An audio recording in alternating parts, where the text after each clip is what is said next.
자, 오늘은요, 또 이제 새로운 개념이 들어가요. 그러니까 그전 시간에 했던 개념을 한번 짧게 설명을 하면, 예수님이 아들됨으로 인해서 문제가 있는 거예요. 모든 시작은. 사단이 뭐가 싫은 거예요? 예수님이 아들인 게 싫은 거죠. 그게 문제의 발단이에요. 사단 입장에서는. 그런데 하나님의 입장에서는요, 예수님이라는 존재가, 다시 말하면 하나님이 한 분이신데 그분이 위격을 달리하신 게 삼위일체잖아요. 맞죠? 우리 공부했죠, 그렇죠? 그래서 하나님 입장에서는, 다시 말하면 창조주의 입장에서는 필수적인 존재가 누구이냐? 바로 예수님인 거예요. 그러니까 필수적인 존재 방식이 누구냐라고 하면 예수님이라고요. 왜냐하면 개념상으로는 하나님이 이 삼위를 대표하는 개체라고 생각할 수 있잖아요. 하지만 피조물과의 관계에 있어서는요, 피조물은 하나님을 볼 수가 없죠. 왜? 만물이 다 하나님 안에 창조가 되었지 않습니까? 그러니까 하나님을 대면한다고 하는 것 자체가 불가능해요. 이해되시겠죠? 왜? 하나님이 자, 솔로몬이 기도를 하죠. 그러면서 예루살렘 성전을 봉헌하면서 뭐라고 기도합니까? 하늘의 하늘이라도 하나님을 감당할 수 있어요, 없어요? 없어요. 없다 그러죠. 예? 자, 모르겠으면 찾아볼게요. 자, 우리 다 같이 찾아보겠습니다. 눈빛이 모르시는 것 같아서. 자, 우리 열왕기 상, 열왕기 상. 우리 이제 너무 멀리 가면은 헷갈리실 수 있으니까 먼저 다윗이 2장에는요, 다윗이 이 솔로몬에게 어떻게 하면 될지라고 하는 걸 해주는 게 2장에 나와요. 그리고 솔로몬이 왕권을 타기 위해서 딱싹 정리합니다, 사람들을. 그게 2장이에요. 3장에는요, 솔로몬이 하나님한테 지혜를 구하고요, 막 이렇게 해요. 그러다가 5장에 들어오면 뭘 하시냐면 솔로몬이 이제 성전을 건축하려고 해요. 그게 5장의 이야기예요. 그리고 6장은 이제 성전을 어떻게 건축하는가가 나옵니다. 그러면서 내부 장식이 어떠고 저쩌고 막 얘기를 해요. 그리고서는 이 솔로몬이 막 뭐라 그러지? 엄청난 걸 한다고 해요. 그런데 솔로몬이 이런 걸 잘한 것보다 더 열정적으로 성경이 설명한 게 뭐냐면 바로 솔로몬의 기도예요. 그게 8장에 나오거든요. 그게 8장, 네, 8장 22절부터 나와 있는 기도예요. 근데 이 기도가 우리가 나중에 예수님의 기도랑 비교하면서 살긴 할 거예요. 그런데 여기에서 이제 몇 가지만 체크해 볼게요. 이제 내용은 대강 아셨죠? 솔로몬이 다윗으로부터 받아서 그 다음에 정리를 다 하고 성전 계획을 하고 성전을 정말 짓습니다. 근데 이 성전을 어떻게 지은 거예요? 지혜를 받고서 지은 거예요. 성전을 지어서 지혜를 받은 게 아니라 지혜를 받아서 성전을 지을 수 있었어요. 그리고 그 온전한 지혜를, 하나님으로부터 받은 지혜를 가지고 성전을 앞에 두고 그가 한 기도에서요. 보세요. 자, 8장 27절부터 한번 읽어주세요. 구약 525페이지요. 하나님이 참으로 땅에 거하시리이까 하늘과 하늘들의 하늘이라도 주를 용납하지 못하겠거든 하물며 내가 건축한 이 성전이오리까. 네, 자, 정확하게 나오죠. 개념이 제가 이걸 구약하신 분들은 해드렸구나. 자, 하늘이 몇 번 나옵니까? 읽어주세요. 다시 한번요. 하늘과 하늘들의 하늘. 네, 그렇죠. 하늘과 하늘들의 하늘이 나와요. 그렇다는 거는 하늘이 있는데, 하늘이 우리가 알고 있는 하늘은 파란 하늘인데요. 이 파란 하늘 위에 하늘이 있고요. 또 하늘들의 하늘이 있대요. 이렇게 하늘 위에 하늘이 있고 그 위에 하늘이 있대요. 이거 제가 예전에 해놓은 게 있는데 그냥 그림을 그릴게요. 자, 이게 어떤 하늘이냐면 먼저 우리 고린도 전서, 잠시만요. 고린도 후서 12장 2절 그리고 4절 읽어보시면 하늘이 몇 개가 있는지가 나와요. 내가 그리스도 안에 있는 한 사람을 아노니 그는 14년 전에 셋째 하늘에 끌려간 자라. 그가 네. 몸 안에 있었는데. 감사합니다. 셋째 하늘이죠. 네. 근데 4절 그 셋째 하늘이 어디냐면 그가 낙원으로 이끌려가서 말로 표현할 수 없는 말을 들었으니. 그렇죠. 3, 2, 1 있는데 세 번째 하늘은 뭐다? 하늘나라. 그쵸? 자, 그리고 창세기 오셔서요. 1장 오셔서요. 넷째 날 14절 읽어보시면 창세기 1장 14절 하나님이 이르시되 하늘의 공창에 광명체들이 있어 낮과 밤을 나뉘게 하고 그것들로 징조와 계절과 날과 해를 이루게 하라. 네, 그렇죠. 하늘의 궁창이에요. 그러니까는 하늘이라고 하는 우리가 알고 있는 이 하늘이 아니라요. 하늘의 궁창, 그 우리가 대기권을 지나서 있는 그 공간을 궁창이라고 그러거든요. 공간을. 그래서 거기에 여기에 뭐가 있어요? 해, 달, 별이 있잖아요. 예. 그래서 성경상에는요. 하늘이 몇 개가 있냐면 세 가지 하늘이 있습니다. 첫 번째 하늘은 우리가 알고 있는 하늘이고요. 두 번째 하늘은 해와 달과 별, 하늘 위의 궁창이라고 하는 둘째 하늘이 있고요. 그리고 그 위에 세 번째 하늘이 있는 거예요. 그러면 개념상 첫째 하늘이 커요? 둘째 하늘이 커요? 둘째 하늘이요. 그러면은 둘째 하늘이 클까요? 셋째 하늘이 클까요? 셋째 하늘이요. 이해되시겠죠?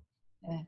근데 우리는 대부분 생각을 어떻게 합니까? 셋째 하늘, 하늘나라를 어디 구석에 있는 어떤 패러다이스 조그만 데 생각하잖아요. 아닌데, 난 큰데 생각하는데. 근데 그게 아니, 왜냐하면 사람들이 하늘나라를요, 특별히 SDA는 어떻게 생각하냐면, 오리온 성자가 있는데 별 3개 있는데 그 사이에 지나가면 블랙홀이 있는데 거기 지나가면 하늘, 이렇게 생각한다고 했는데 그게 아니에요. 이 하늘의 개념은 포함 관계예요. 아시겠죠? 그래서 이 하늘보다, 셋째 하늘보다 크신 분이 누구냐면 하나님이에요. 이해되시겠죠? 그래서 첫째 하늘이 있고요. 둘째 하늘이 있고요. 셋째 하늘이 있고요. 그 위에 하나님이 있는 거예요.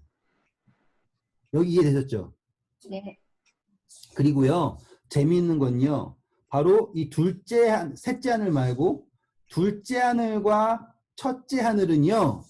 어디 안에 있냐면 시간 안에 두신 거고요. 셋째 하늘은 영원이라는 개념에 묶어두신 거예요. 자, 그러면 우리는요, 뭘 할 수 있냐면, 제가 그때 말씀드렸던 적이 있는 것 같은데, 지구가 왜 둥글까요? 라고 하잖아요. 네. 그러면 정확하게 이 개념이면 이해가 되는 거예요. 왜? 포함 관계에 있는 거예요. 그러면 평면일 경우는 포함이 안 되죠. 네. 그런데 입체라면 구의 모양이 돼야지 포함 관계가 되는 거예요. 그렇기 때문에 지금 우리는 온 그 셋째 하늘에서 이렇게 바라보고 있는, 모르겠어요. 뭐 얼마나 작은 건지는 모르겠지만 너무나도 밝히 볼 수 있는 상황인 거예요. 마치 뭐예요? 이렇게 컵에다 유리컵에다가 공 하나 집어넣으면 우리가 어떻게든 볼 수 있잖아요. 그런 느낌으로 지금 우리는 온 우주라고 하는 그 보자기에 쌓여져서 보고 있는 개념인 거죠. 이해되셨죠? 네. 그래서 하나님은 이 하늘나라에 계시는 분이 아니에요. 하나님이 계시는 게 아니에요. 왜? 하나님은 창조주이시기 때문에 그분 밖에다가 무엇을 창조해서 거기서 지낸다라는 거는 성립할 수가 없는 거예요. 이해되셨죠? 하나님 밖에 무엇이 존재한다면 그 존재가 생물이든 무생물이든 하나님과 대등한 존재 방식을 갖게 된 거예요. 맞죠? 이해되셨죠? 하나님 밖에 존재한다면 그게 생명이 있든 없든 간에 존재한다는 것만으로 하나님과 대등한 존재가 되는 거예요. 그런데 우리는 공간적 개념으로 하나님을 바라볼 수가 없는 거죠. 왜? 하나님이라고 하는 존재적 개념으로 그분 안에 있는 거예요. 정확하게 이해하셔야 돼요. 우리는 절대로 하나님을 공간적인 개념으로 이해할 수 없습니다. 우리는 그분을 존재로 이해할 수 있어요. 그런데 말씀드렸죠. 우리가 그분 안에 창조되면서 어디서 창조되었습니까? 안에 창조되었죠. 그렇기 때문에 하나님의 입장에서는요. 예수님이라는 존재가 정말로 필요한 거죠. 없으면 안 되는 거예요. 왜냐하면 하나님의 입장에서는 괜찮을지 모르지만 여기 안에 있는 피조물의 입장에서는요. 하나님을 이해할 수 있는 방법이 없죠. 그래서 우리는 그걸 가테드라 그러는데 그게 피조물에게 삼위가 동시에 드러날 수 있는 유일한 존재가 누구냐? 바로 예수님인 거예요. 그거를 뭐라 그러는데 우리는요? 아들. 이해되셨죠? 지금 이 아들이 있어야만 하는 이유는 무엇이냐? 하나님이 피조물과 온전한 관계를 맺을 수 있는 유일한 내게는 누구밖에 없다? 아들밖에 없다예요. 왜? 아들 속에 뭐가 다 들어가요? 아버지, 아들, 성령님 모두가 다 어디에서 공존할 수 있는 거예요? 아들 안에서 공존할 수 있는 거예요. 물론 성령님 안에도 공존하고요. 하나님 안에도 공존하죠. 근데 피조물이 인지하는 범위에서요. 이해되셨죠? 피조물이 인지하는 범위 내에서 삼위가 공존하는 방법은 예수님 말고는 없다예요. 정리되셨죠? 이거 정말 중요해요. 그래서 말씀이 육신이 되어 우리 안에 거하심에 라고 시작을 하는 거예요. 그 예수님이 이 땅에 오셨기 때문에 이렇게 되는 거죠. 아니요. 태초부터. 태초부터. 그러면 성령님은 이 땅에 만일에 태초부터 성령님이 이 땅에 오실 거였다 그러면 그 성령님이 아들이 되는 거죠. 그 아들의 역할이 되는 거죠. 우리 그때 제가 잠깐 삼위 잠깐 했었거든요. 이렇게 있으면요. 전체를 우리는 아버지라고 하고요. 그리고 여기 안에 아버지의 인격을 그대로 투영한, 그러니까 이니 집사님이 상상을 한다고 쳐봐요. 그래서 똑같은 이니 집사님이 상상할 수 있죠. 우리 그때 하지 않았나 이거? 했던 것 같은데. 안 했어요. 안 했어요? 네, 이거 안 했어요. 원이야 이거 그래요? 안 했지. 삼위일체 안 했어. 안 했어요? 미안해요. 죄송해요. 내가 당연히 한 줄 알았어요. 그럼 오늘 이걸 하겠습니다. 이거는 재밌는 거니까.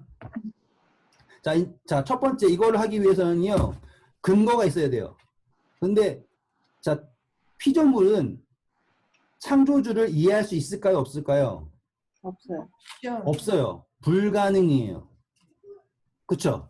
네. 이거는 절대적인 불가능이에요. 왜냐하면 존재 방식 자체가 달라요. 그쵸? 그런데 강아지는요. 절대로 하나님 이해 못해요. 그런데 하나님은요. 인간은 하나님을 이해할 수 있도록 하셨어요. 그러니까는 왜 그러냐면 창세기에 자 일단은 해볼게요. 1장 26절 읽어주세요. 하나님이 이르시되 우리의 형상을 따라 우리의 모양대로 우리가 사람을 만들고 그들로 바다의 물고기와 하늘의 새와 가축과 온 땅에 기는 모든 것을 다스리게 하자 하시고. 네, 감사합니다. 자, 그래서 하나님은요, 인간에게는 우리의 형상과 우리의 모양대로라고 했잖아요. 근데 이게 한국말로 번역을 하면서 이게 이미지랑 그러니까 내 모양 그리고 형상 이렇게 하는데 그게 아니에요. Our likeness잖아요. 그러면요, 그분의 존재 방식이 투영이 된 거예요, 우리에게. 되셨죠? 뭐가 투영됐냐면 존재 방식이 투영된 거예요, 우리에게. 그래서 우리는 다른 동물들과는 달리 하나님을 이해할 수 있는 그 매개가 있는 거죠. 자, 근데 우리가 그때 잠깐 공부했던 것처럼 우리는요, 영육신이라고 하는 세 개가 있잖아요. 네. 네. 그렇다면 지금 우리는 그러면 그런 방식으로 이해할 수 있는가라고 생각할 거잖아요. 그런데 거기에는 좀 더 다른 접근 방식이 있어요. 그거는 뭐냐면요. 인간이 할 수 있는 능력이 있는데 그것이 뭐냐면 바로 창조할 수 있어요. 인간이 할 수 있는 거예요. 자, 인간이 어떻게 창조를 하냐면 우리는 상상으로 창조할 수 있어요. 동물들은요, 꿈꾸죠. 네. 근데 동물들은 새로운 걸 창조해서 꿈꾸지 않아요. 동물도 감각이 있어요. 그런데 동물은 새로운 감각을 만들어내지 못해요. 이해되시나요? 동물은 왜 그러냐면 육체의 컨트롤을 따라가기 때문에 할 수가 없는데 인간에게는요. 천사도 할 수 없는 어떤 특별한 걸 주셨단 말이에요. 그게 바로 뭐냐면 창조예요. 창조.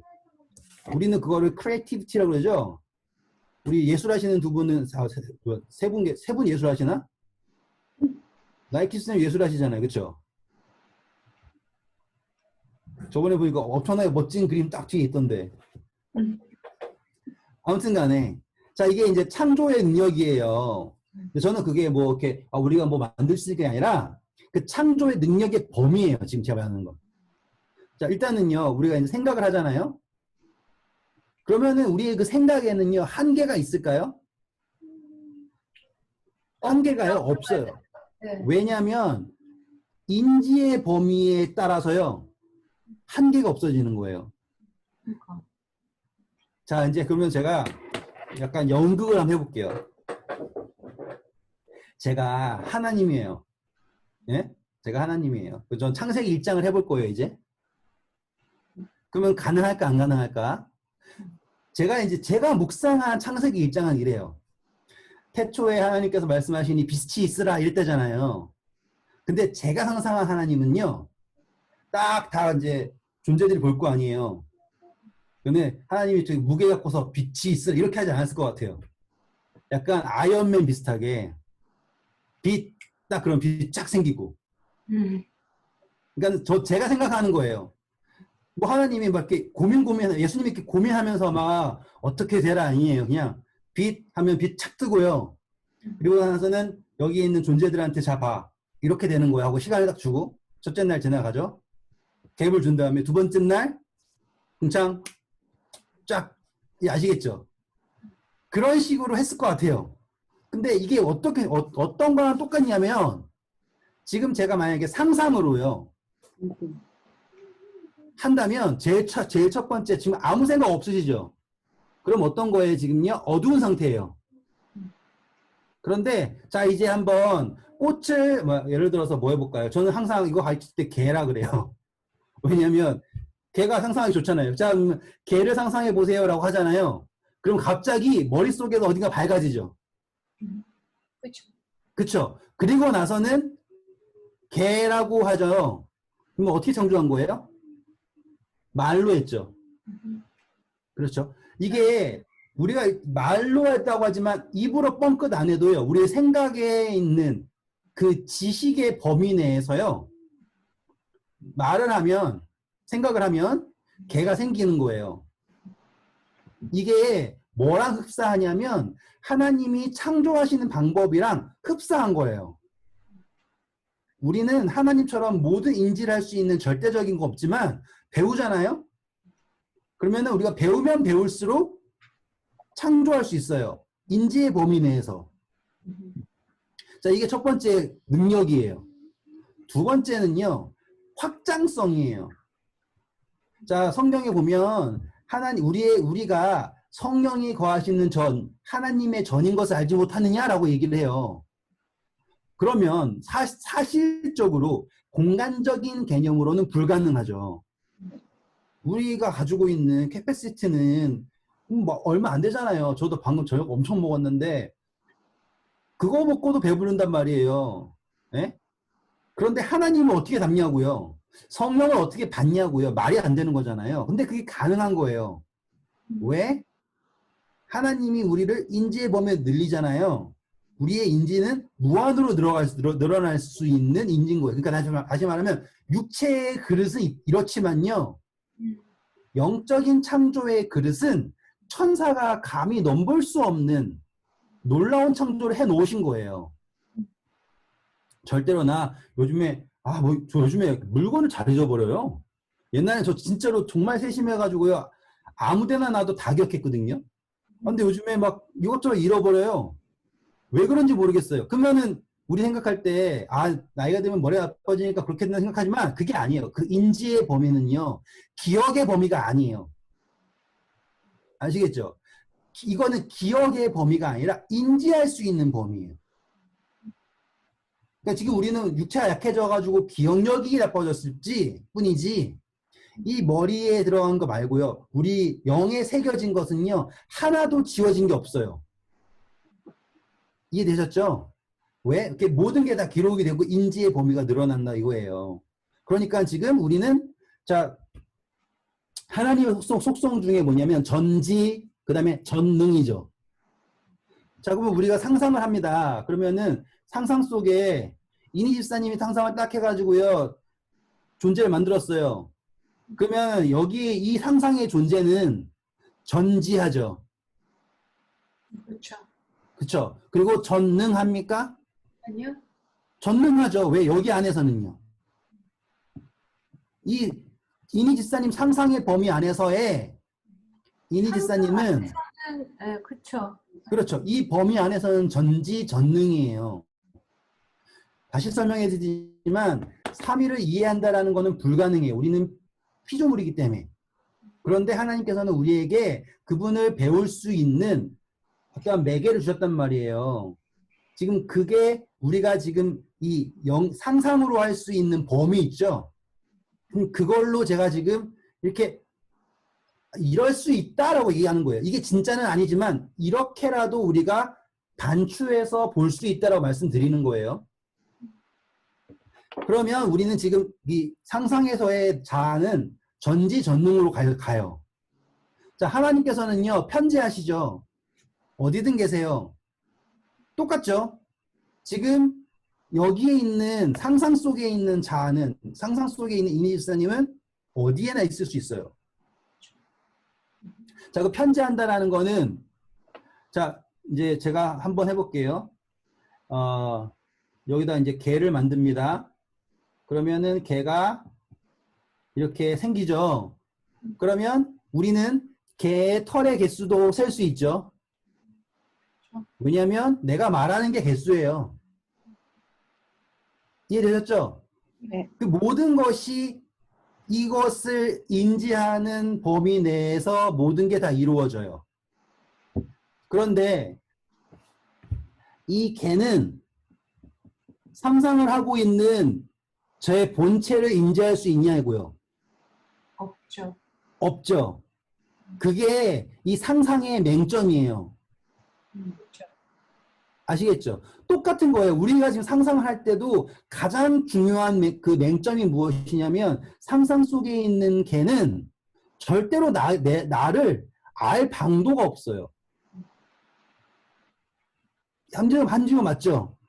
누구를 만나지 않는 이상 상상 속에 있는 나 자신을 만나지 않는 이상 이 개는 절대로 내 본체를 인지할 수 없습니다. 그렇죠. 그러면 하나님은 어떤 분이세요? 하나님은 사랑이시죠? 사랑의 핵심은 뭡니까? 관계죠. 자, 그러면 창조를 했는데 그냥 무턱대고 창조를 하면 의미가 있나요? 의미가 없는 거예요. 왜? 관계를 못 맺잖아요. 그럼 사랑도 아니죠. 관계가 없는데 사랑한다고 할 수도 없는 거고요. 왜? 사랑을 인지 못하잖아요. 인지 못하는 사랑만큼 의미 없는 사랑이 없는 거예요. 뭐 짝사랑이 어떻다는 그게 중요한 게 아니에요. 왜? 사랑한다라는 건 뭘 주는 거기 때문에요? 존재를 주는 건단 말이에요. 존재를. 지금 창조의 개념에서는 그거예요. 그렇기 때문에 가장 중요한 거는 누구일 수밖에 없다는 거예요. 여기 있는 이 존재예요. 본체보다 더 중요한 거예요. 왜? 얘한테는. 여기까지 이해되셨죠? 자, 그러면 이 상태에서 우리가 인지한다면, 그럼 어떻게 인지하냐면, 자, 이 본체를 우리는 하나님이라고 할 수 있겠죠. 네. 근원. 그리고 만물 안에서 함께 계시는 분이 누구겠어요? 예수님이겠죠. 네. 그 영광의 광채, 본체이시고, 그렇죠? 네. 그리고 그 모든 것에 충만해 있는 분은 누구일까요? 성령님. 그렇죠. 이게 성령님이 되는 거예요. 그런데 결과론적으로 여기에 충만한 것도 성령 본인이죠, 우리. 여기에 있는 자아가 투영된 존재도 본인이죠. 그리고 실제도 본인이죠. 그래서 우리가 그때 에베소서에 했잖아요. 나는 한 것 같아서 아무튼 에베소서 4장 6절. 신약 313페이지입니다. 하나님도 한 분이시고 곧 만유의 아버지시라. 만유 위에 계시고 만유를 통일하시고 만유 가운데 계시도다. 자, 그러면은 사도 바울도 하나님을 어떻게 설명합니까? 세 분으로 설명하죠. 자, 어떻게 설명합니까? 첫 번째, 한 분인데 만유의 아버지시죠. 분명하죠, 그렇죠? 네. 근데 만유 위에 계시고 여기에요. 그림 보시면 본체 만유 위에 계시고, 그리고 만유를 통일하시고 성령, 그리고 만유 가운데에 계시고 예수님. 이해되시죠? 네. 자, 그러면 또 다른 성경적 찾아볼게요. 고린도후서 13장 13절. 바로 앞이에요. 좀만 더 앞에 가면 있어요. 주의 고린도 후서요? 네. 주 예수 그리스도의 은혜와 하나님의 사랑과 성령의 교통하심이 너희 무리와 함께 있을지어다. 네, 지금 이 세 분의 그 롤이 나오잖아요. 역할이 나오잖아요. 근데 성령이 뭐라 그랬어요? 교통하심. 그렇죠. 왜 성령이 뭐라 한다고요? 모든 존재를 연결시키는 거예요. 그래서 만유를 통일하는 게 누구예요, 지금? 성령님이고요. 만유 안에 계시는 분이 누구예요? 우리 가운데 예수님. 혹은 반대로 할 수도 있어요. 예수님이 통일하시고 성령님이 안에 있다고도 할 수 있어요. 그렇죠. 근데 그거 해석은 뭐 어떻게 묵상하냐에 따라 다를 수 있지만 분명한 건 이 세 분의 역할이 다르다. 그리고 우리가 인지하는 건 누구이다? 예수님이다예요. 히브리서 1장 1절 2절 보시면 읽어주세요. 예수님이 어떤 분인지. 옛적의 선지자들을 통하여 여러 부분과 여러 모양으로 우리 조상들에게 말씀하신 하나님이 이 모든 날 마지막에는 아들을 통하여 우리에게 말씀하셨으니 이 아들을 만유의 상속자로 세우시고 또 그로 말미암아 모든 세계를 지으셨느니라. 읽어주세요. 그 다음에. 이는 하나님의 영광의 광채시요 그 본체의 형상이시라. 그의 능력의 말씀으로 만물을 붙드시며 죄를 정결하게 하는 일을 하시고 높은 곳에 계신 지극히 크신 이의 우편에 앉으셨느니라. 네, 보시면 분명히 하나님의 형상이라 나오죠. 자, 그럼 제가 다시 그렸던 이 멍멍이 사진으로 오면 똑같아지는 거예요. 멍멍이 사진이라 와서 이 멍멍이가 이니지사님을 보고 싶으면 유일한 방법은 여기에 있는 이니지사님을 보는 거 말고는 없어요. 이해되셨죠? 그리고 멍멍이가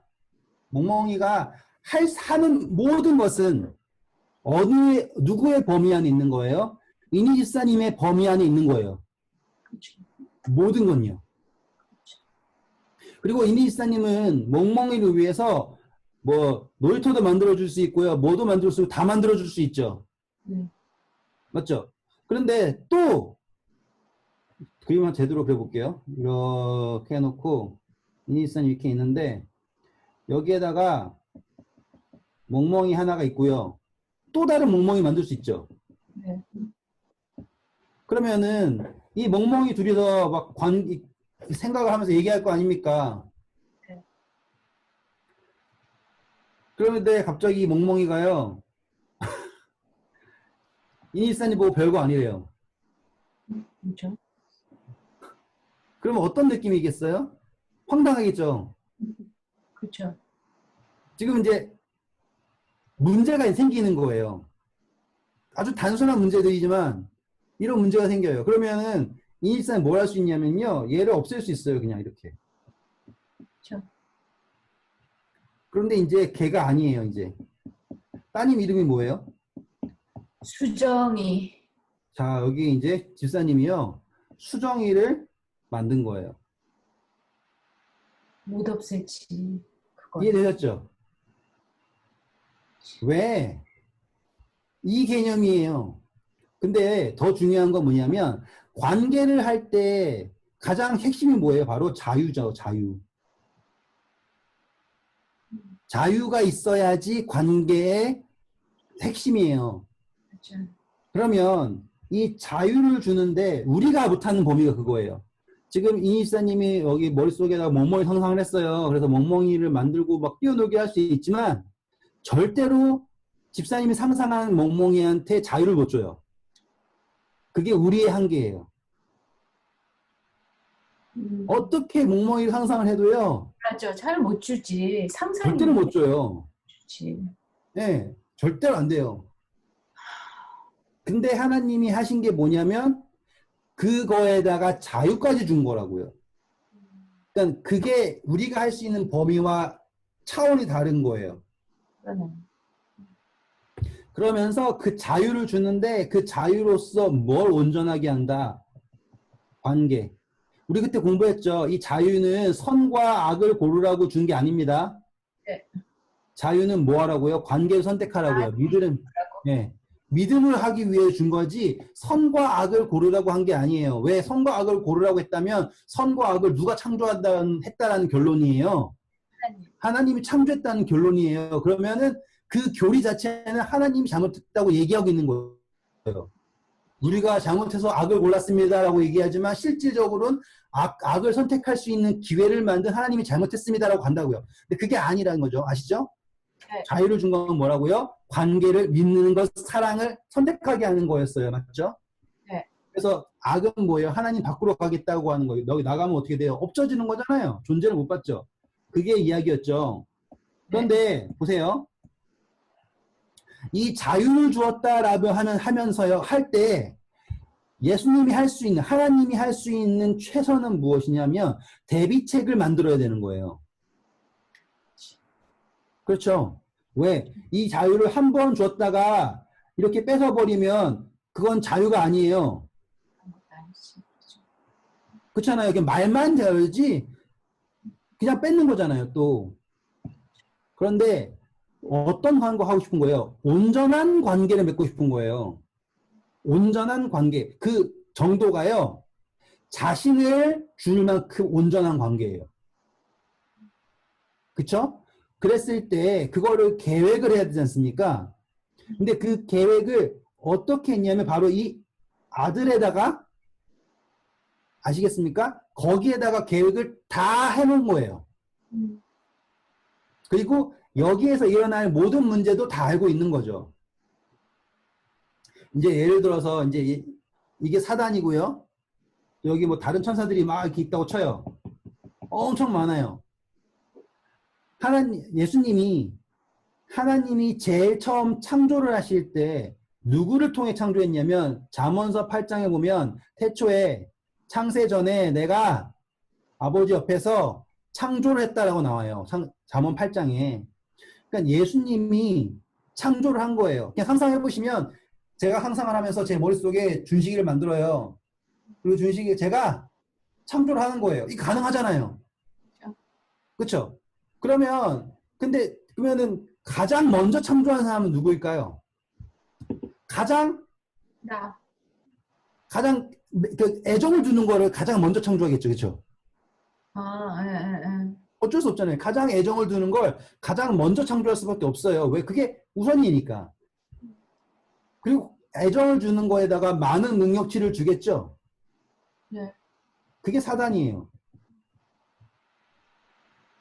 그래서 시편 55편을 보잖아요. 그럼 예수님 다윗이 이제 노래를 합니다. 나를 핍박하는 자가 원수일진데 내가 뭐 참았으리라. 너는 원수가 아니라 나의 친우다라고 얘기해요. 한번 볼까요? 시편 55편이요. 시편 55편 12절 13절이에요. 제가 읽을게요. 구약 841페이지예요. 시간이 벌써 끝나가네. 나를 책망하는 자는 원수가 아니라 원수일진데 내가 참았으리라. 나를 대하여 자기를 높이는 자는 나를 미워하는 자가 아니라 미워하는 자일진데 내가 그를 피하여 숨었으리라. 그는 곧 너로다. 나의 동료, 나의 친구요, 나의 가까운 친우로다. 우리가 같이 재미있게 의논하며 무리와 함께하여 하나님의 집 안에서 다녔도다 라고 나와요. 이게 누구냐면 사단에 대한 이야기예요. 그리고 다윗이 정말로 슬플 때 했던 노래라고요. 배반을 당하고 힘들었을 때. 이게 뭐냐면 사단을 만들었는데요. 사단은 에스겔서랑 보면, 그리고 또 이사야서 14장, 에스겔서 28장 보면 사단이 뭐였어요? 그룹 천사였죠. 그렇다는 건 뭐예요? 예수님 바로 옆에서 늘 함께하던 천사라고요. 다시 말하면 예수님께서 가장 애정을 두고 창조한 천사예요. 그래서 에스겔서 28장에 보면 너가 태어날 때 완전했다 그러죠. 그렇죠? 그리고 너를 위해서 퉁소가 예비되었고 모든 악기가 예비되었고요. 온 보석으로 장식했고요. 그리고 계시록 12장에 보면 용이 사단이죠. 근데 거기에는 면류관이 몇 개나 있어요? 7개나 있다고요. 그러니까 가장 완전하게 창조한 게 바로 루스벨이에요. 너 아침성 계명성이여 어찌하여 하늘에서 떨어졌는고라고 하잖아요. 그만큼 아름다운 존재를 만들었다고요.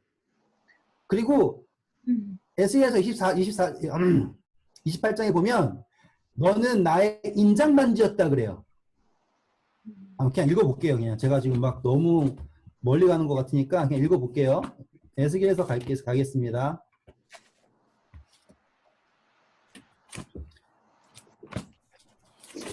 에스겔에서 28장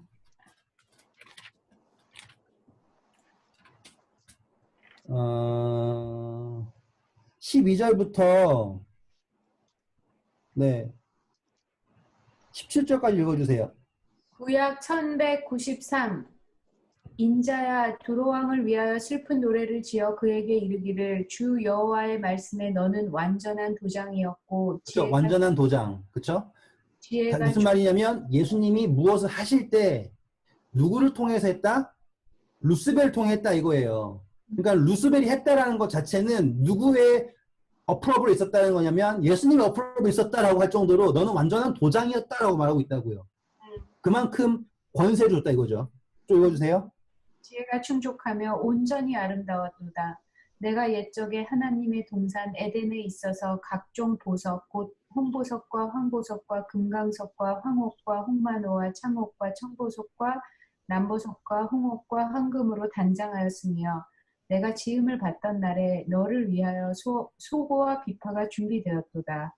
너는 기름을 부음 받는 지키는 그룹이며 내가 너를 세움에 내가 하나님의 성산에 있어서 불타는 돌들 사이에 왕래하였도다.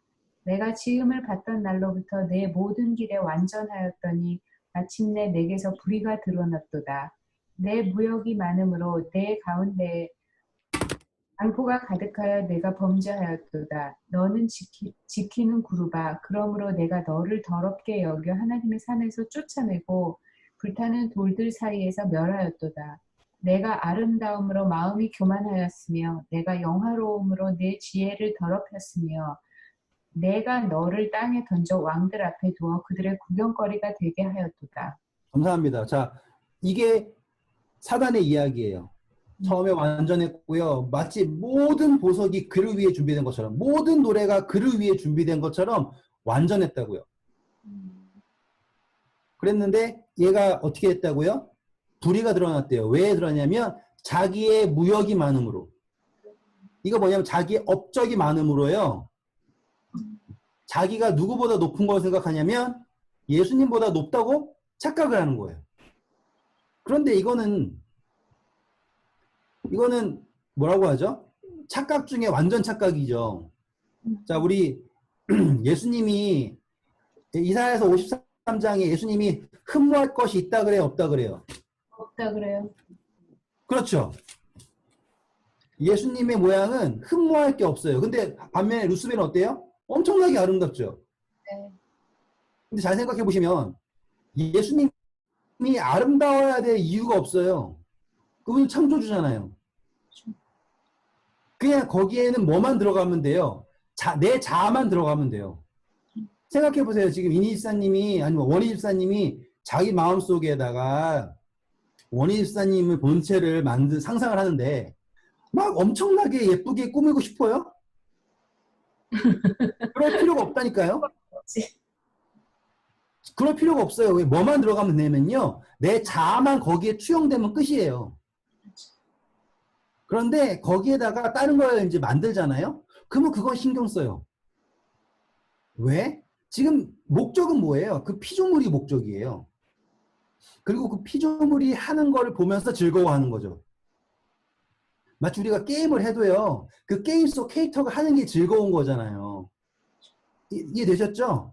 똑같은 거죠, 지금. 그래서 그 모든 거를 누가 하는 걸 보고 즐거워하셨냐면 루스벨이 하는 거 보고 즐거워하신 거예요. 자, 이제 이니 집사님 따님 이는 뭐였더라? 까먹었어요. 수정이? 뭐였지? 수정이가 하는 게 즐겁잖아요. 그렇죠? 근데 갑자기 수정이가 막 자기가 더 잘하니까는 엄마를 막 무시하려 들어.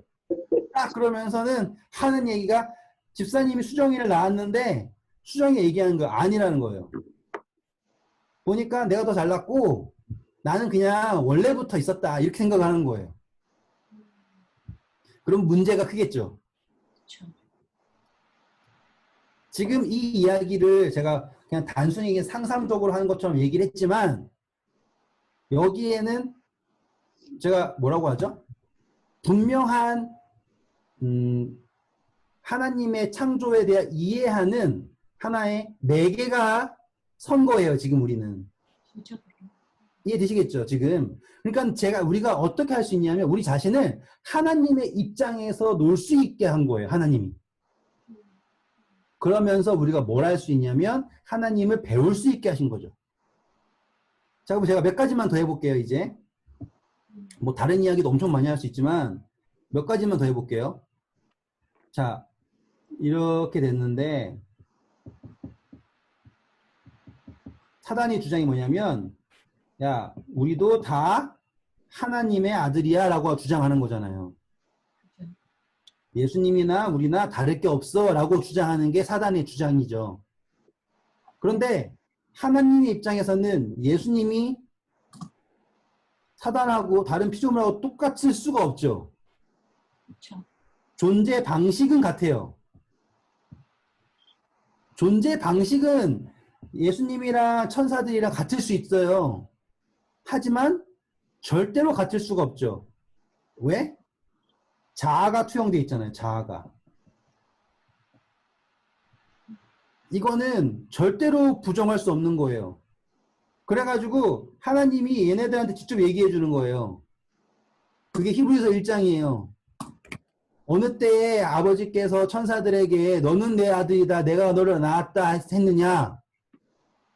그런 적 없잖아요. 그게 히브리서 1장에 나온 거예요. 천사들로 하여금 너희들은 섬기는 영으로서 이렇게 하는 게 히브리서 1장의 이야기예요. 그런데 그렇게 얘기했는데 얘네가 안 믿는 거예요. 아니라고. 그럼 어떻게 해야 돼요? 증명을 해야죠. 지금 따라오시겠어요? 네. 지금 예수님이 하나님의 아들이라는 거를 이 존재들한테 믿게 하려면 가장 분명한 게 하나님이 얘기하면 되거든요. 네. 근데 얘기했는데 얘네가 안 믿겠대요. 네. 그러면 뭘 해야 돼요? 이분이 스스로 증명을 해야 되죠. 네. 그래서 그 증명하는 과정의 이야기가 지금 우리가 성경을 공부해온 이야기인 거예요. 창세기 하셨던 분들 해드렸던 이야기가 바로 여기에서 시작이 되는 거라고요. 그런데 그거를 어떻게 증명할 거느냐라고 하는 거를 이야기하는 게 이 아들이 누구입니까? 라고 하는 걸 이야기하는 게 바로 이 요한복음 5장이라는 거예요. 한번 제가 여기 더 나가면 오늘 할 걸 못하는 거 지금 시간 1시간 다 지났거든요 벌써. 그래가지고 못할까봐 제가 다음 주에도 이거 한 번 더 하긴 할 텐데 찝고 넘어가려고요. 요한복음 5장 와보세요.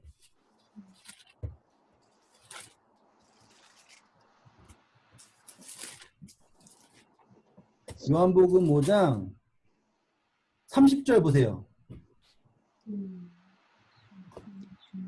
읽어주세요. 아무것도 스스로 할 수 없느라 듣는 대로 심판하노니 나는 나의 뜻대로 하려 하지 않고 나를 보내신 이의 뜻대로 하려 함으로 내 심판은 의로우니라. 자, 이거 보면 예수님이 되게 수동적인 존재로서 보이잖아요.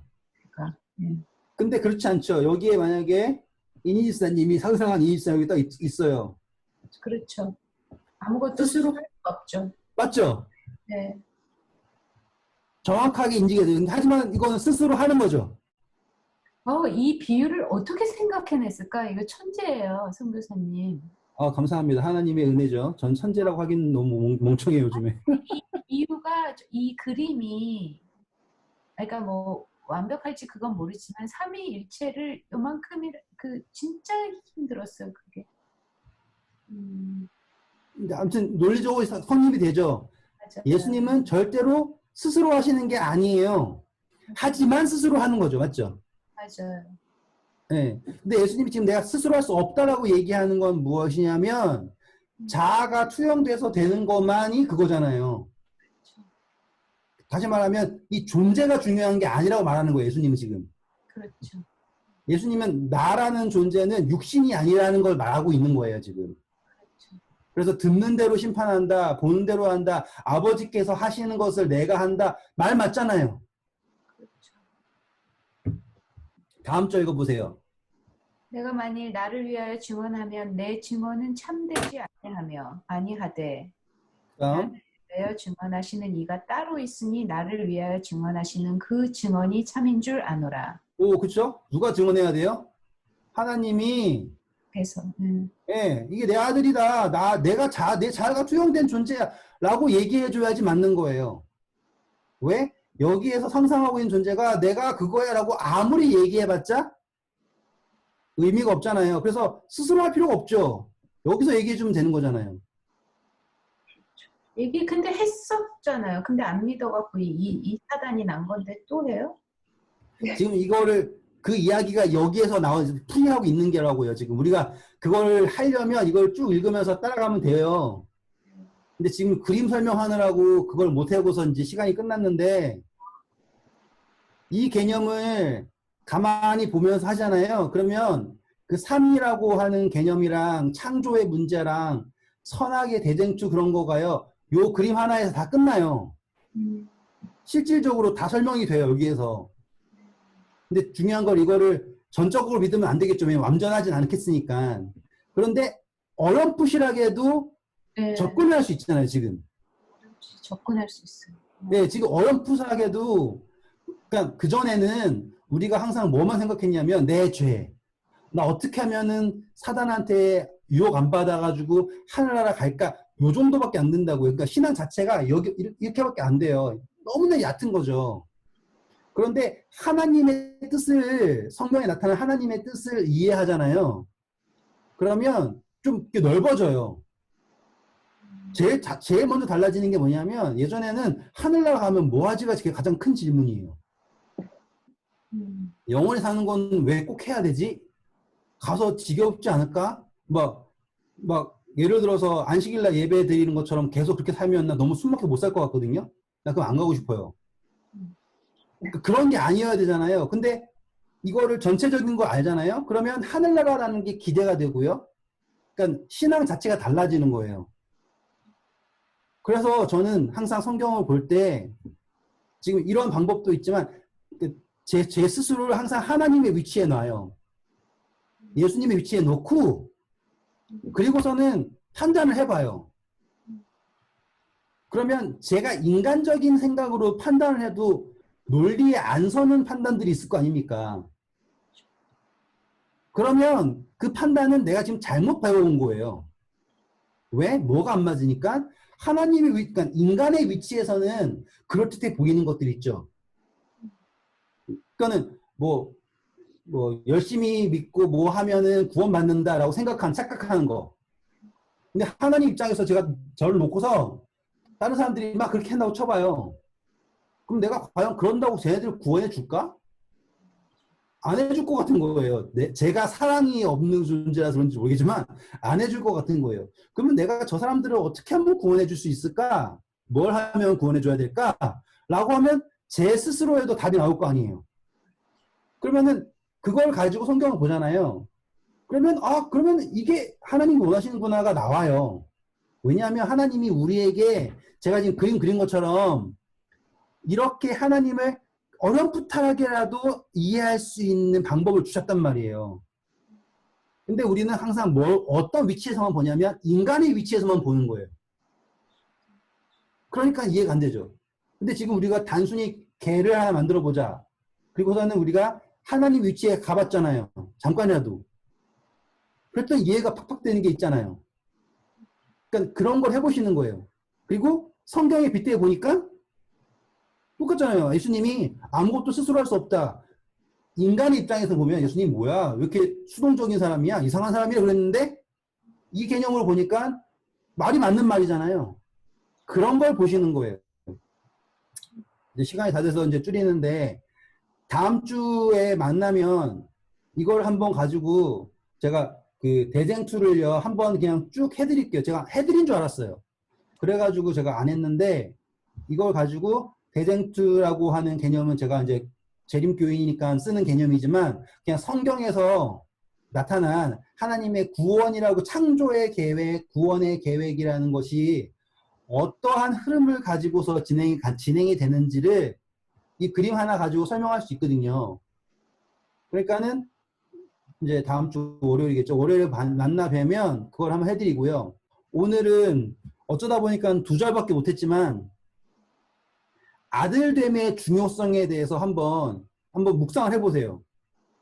그냥 상상으로라도 만약에 내 상상한 수많은 개들이 갑자기 나한테 반란을 일으키면 난 그 개들을 어떻게 설득할 수 있을까? 한번 상상을 해보세요. 그러면 문제가 딱딱 드러나요. 첫 번째, 의사소통. 안 돼요. 어떻게 의사소통할 것인가? 두 번째, 지적 능력이 안 되겠죠. 그렇잖아요.